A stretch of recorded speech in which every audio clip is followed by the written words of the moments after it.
Hello hello నమస్తే అండి. నేను లక్ష్మీ శర్మ. మీరందరూ బాగున్నారు అనుకుంటా. నేను బాగున్నాను. ఇవాళ నేను ధనియాల కారపొడి చేద్దామని అనుకుంటున్నాను. ఎందుకంటే ఇంకా కొంచెం చలికాలం ఇది అది వస్తుంది కదా, అంత కొంచెం ధనియాల కారపొడి అలాంటివన్నీ మిరియాల పొడి అవన్నీ వేసుకుంటే బాగుంటుంది. అందుకని అనమాట, అది పిల్లలకి మంచిదని చేద్దాం అనుకుంటున్నాను. ఎలా చేయాలో చూపిస్తారు, దానికి ఏమేమి కావాలో చూపిస్తున్నాను. ఈ ఎండుమిరపకాయలు ఒక 100 గ్రాములు తీసుకున్నాను. 100 గ్రాములు ఉండవు ఇవి తీసుకున్నాను.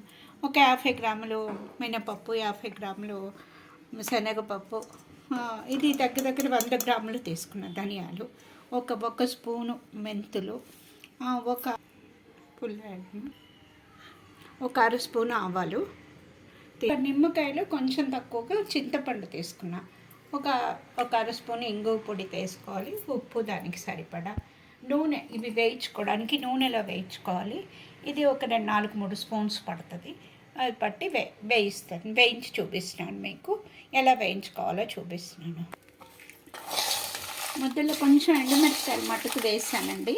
తర్వాత ఏం చేశానంటే మిగిలినవన్నీ పప్పు, ధనియాలు, మెంతులు, శనగపప్పులు, మినపప్పు అన్నీ వేసేసాను. ఇందులో వేయించేసి ఇలా దూరగా వేయించుకోవాలన్నమాట.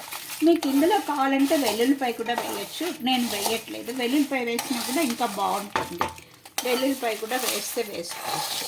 నేను స్కిప్ చేస్తే మీకు కావాలంటే మీరు వేసుకోవచ్చు, బాగుంటుంది వెల్లుల్లిపాయ వేసినప్పుడు. నేను కార్తీక మాసం కదా అని వేయటం లేదనమాట. సరే, ఇప్పుడు ఇది ఇలా వేయించేసానండి.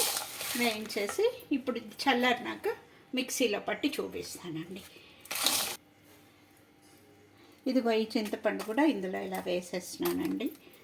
కొంచెం వేగినట్లయితే అది కూడా ముద్దలాగా కాకుండా బాగుంటుందని ఈ చింతపండు ఇక్కడ తీసి పెట్టాను కదా, అది ఇందులో వేసేస్తున్నాను. వేసేసి వేయించుకున్నాను. ఇది లాస్ట్కి ఇంగువ పొడి కూడా వేస్తున్నాను. ఇప్పుడే వేసేస్తాను, మళ్ళీ ఇందులోనే వేసేస్తున్నాను. దీనికి సరిపడా వేసేస్తున్నాను అనమాట. చాలా బాగుంటుంది. ఇడ్లీలో నెయ్యి వేసుకుని ఈ పొడిలో నెయ్యి వేసుకుని తింటే ఇది కూడా బాగుంటుంది.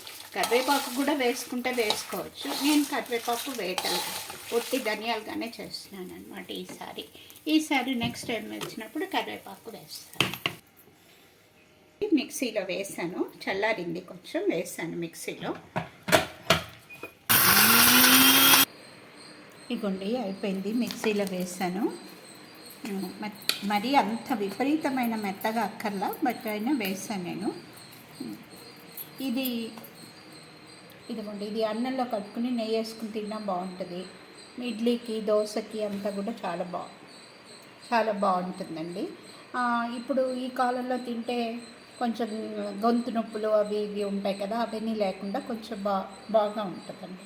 మీరు ట్రై చేయండి, సబ్స్క్రైబ్ చేయండి, బెల్ బటన్ నొక్కండి. మీరు ట్రై చేయండి, బెల్ బటన్ నొక్కండి, సబ్స్క్రైబ్ చేయండి. Okay, thank you.